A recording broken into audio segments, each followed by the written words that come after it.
What's up everybody, I am Mongoose, you are awesome, and if you don't know, Undying Games has revealed that they are doing a lore writing contest for Ethereal.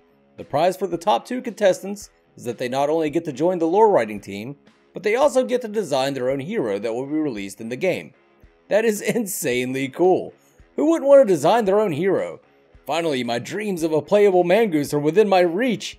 In all seriousness, I've read through pages and pages of fan-written lore for a series I used to do on my channel, and I feel I'm uniquely qualified to offer some tips.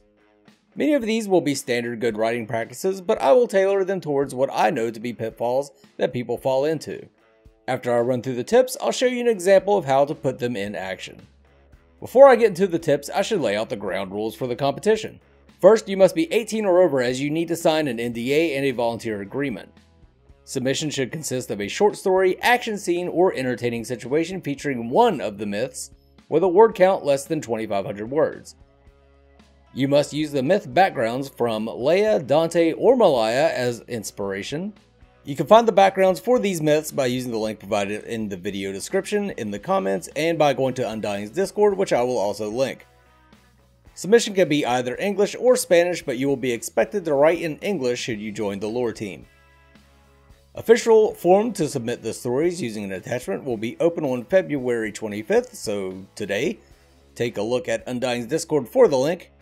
Contest officially opens February 25th and ends on March 25th. On with the tips. First off, what you write first is your rough draft. I don't care how good you think it is, there will be room for improvement. Read over it a few times, and I'm sure you'll find that your brain was moving faster than your fingers. After that, sleep on it. Give it a day or two before going back to your story and take a look at it with fresh eyes. I'm 100% certain that you will find things you want to rewrite and improve. Also, an extra small tip to go along with this, read the story out loud to yourself. Second, explain your world. People often make up their own terminology for their stories and never explain what it means. If you introduce a ritual, special group, or create some kind of imaginary beast for your story, be sure to either straight up explain what it is or provide enough context clues to allow your audience to figure out the pertinent information. For example, if you introduce a mythological venomous creature into your story and it bites someone, people will never know the significance of that bite if you never indicated that the creature is venomous. Basically, a clear story is better than a clever plot device. Third, if it don't fit, don't force it. Many times you'll think of a cool plot device, fantastic line, or even an entire scene that you know just has to be in your story.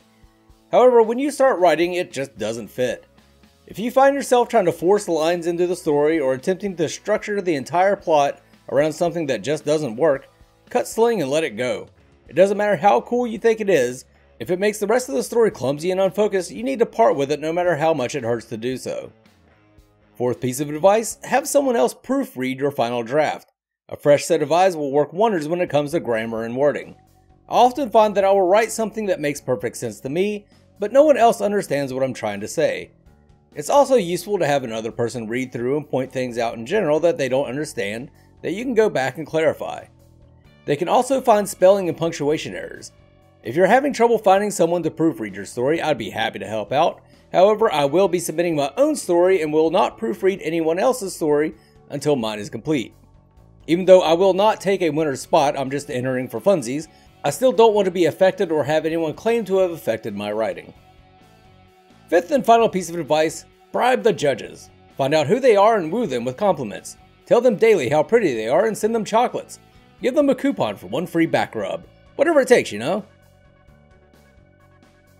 Now let's put these tips into practice. The following is a bit of flavor text originally intended for Malaya. Her lore has since been rewritten, so you can think of this as pre-alpha lore that we're going to debug. 2 shadows slipped in and out of the gatherings of warriors in various degrees of drunkenness, and after each fire was visited, the light and warmth of each was wasted on unseeing eyes and flesh growing cold in the sleep of death. Now right off the bat, we have 40 plus words before the first period. Run-on sentences are pretty common when your brain moves faster than your fingers. Don't worry if you get them, it's a sign that you're enjoying your own creativity, but you do need to fix them. Next, it's a little hard to figure out who is intoxicated in the first sentence. Is it the shadows or the warriors? If you reread it, it becomes obvious, but the reader shouldn't have to go back over your work to find the meaning. This is what I'm talking about, but having someone else read it, and they might not be able to understand what you clearly think is very understandable to everyone else. This is a perfect example of that. Now the next part states, after each fire was visited. Through context clues and common sense, we can figure out that the gatherings of warriors were situated around the campfires, but it isn't clearly stated from the beginning. Let's try to fix up the content while keeping in mind that we need to break up the ideas into separate sentences. Several groups of intoxicated warriors gathered around their fires. Something isn't quite right about that. The intoxicated part just doesn't fit. It also isn't a significant detail in the rest of the scene, so let's just cut it out completely. Several groups of warriors gathered around their fires. Two shadows slipped from group to group. I don't like how we keep repeating the word group. Let's use a thesaurus and find something similar. Band, that'll do it. Several bands of warriors gathered around their fires. Two shadows slipped from group to group. The light and warmth of each fire that received a visit from the duo was soon wasted on unseeing eyes and cold dead flesh. Now that is far from perfect, but the ideas are a bit more clear and the presentation is much cleaner. That's all the tips I have for you today. I wish everyone who enters the best of luck, and I am looking forward to some awesome lore. This is Mongoose signing off. You guys have a good one. Mongoose! Official form to submit your stories using an attachment will open on September